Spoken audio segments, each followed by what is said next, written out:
What's going on, Canucks fans? My name's Tyson Cole, Associate Editor for Canucks Army. Earlier this summer, we started our top 50 Canucks of all time, and now here it is in the video form. Starting at number 50, we've got Curt Fraser, who was a Vancouver Canuck from 1978 to 1983, who picked up 205 points in 348 games in Vancouver.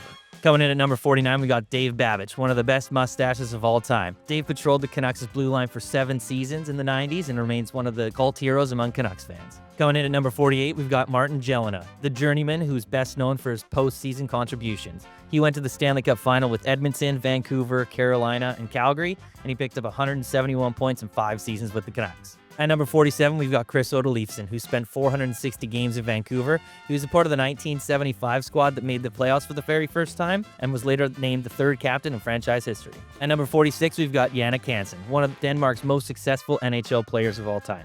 Hansen's best known for his contributions in the Canucks' 2011 Stanley Cup Final run, where he played every regular season and postseason game. At number 45, we've got Ivan Boldyrev. Born in Yugoslavia, present-day Serbia, Ivan didn't spend much time in Vancouver, but he was effective in his 3 seasons, picking up 184 points in 216 games. At number 44, we've got Gary Smith, or better known as the Suitcase, for him playing for 9 different organizations. He was the goaltender for the 1975 season when the Canucks made the playoffs for the first time. He even picked up Hart Trophy votes for playing 72 games for the division-winning Canucks. At number 43, we've got Jacob Markstrom, the centerpiece of the Roberto Luongo trade that sent him back to Florida. It took him a few years to get really established in Vancouver, but by the 2017 season, he was the #1 goaltender, and earned 4th place in the Vezina voting in the shortened 2019-2020 season. At number 42, we've got Orland Kurtenbach. Kurtenbach was a 34-year-old veteran tasked with captaining an expansion Canucks squad in 1970. His efforts earned him some Hart Trophy votes and immortalization in the Canucks Ring of Honor. At number 41, we've got Harold Snepsts. Another legendary lip blanket adorns our list. Snepsts played 656 of a possible 720 games for the Canucks, racking up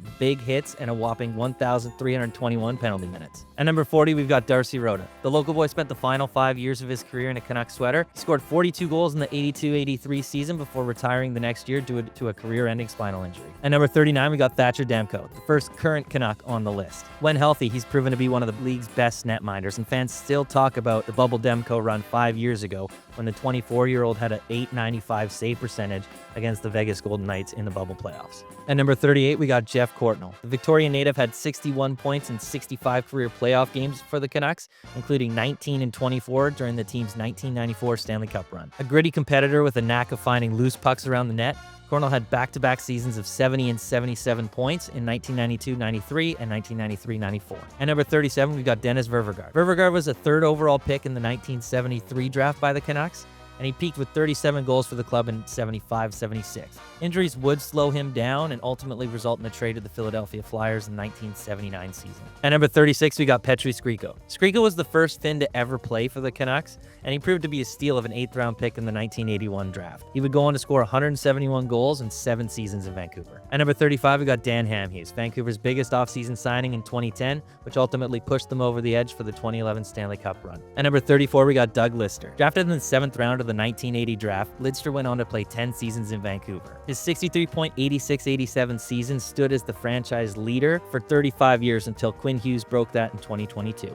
At number 33, we got Patrick Sundstrom, one of the best 9th-round draft picks in NHL history. Sundstrom went on to play 5 seasons in Vancouver, hitting a career-high 91 points in the 83-84 season. Sundstrom is remembered for setting the franchise's single-game point record, tallying 1 goal, 6 assists for 7 points, one that still stands today. At number 32, we got Brendan Morrison, the centerman for one of the best Canucks lines of all time, the West Coast Express. Pitt Meadows native went on to play 9 seasons in Vancouver, where his Ironman streak of 542 games still stands as the 20th longest in NHL history. At number 31, we've got Richard Brodeur. You simply cannot talk about the 1980s Canucks without bringing up King Richard Brodeur. Brodeur is best known for backstopping the Canucks in 1982, which was the first team that ever went to the Stanley Cup Final. Brodeur ranks 3rd in both games played with 377 and wins with 126 in a tie with Thatcher Demko. Make sure to check out CanucksArmy.com for in-depth write-ups on all of these rankings, and leave us a comment down below.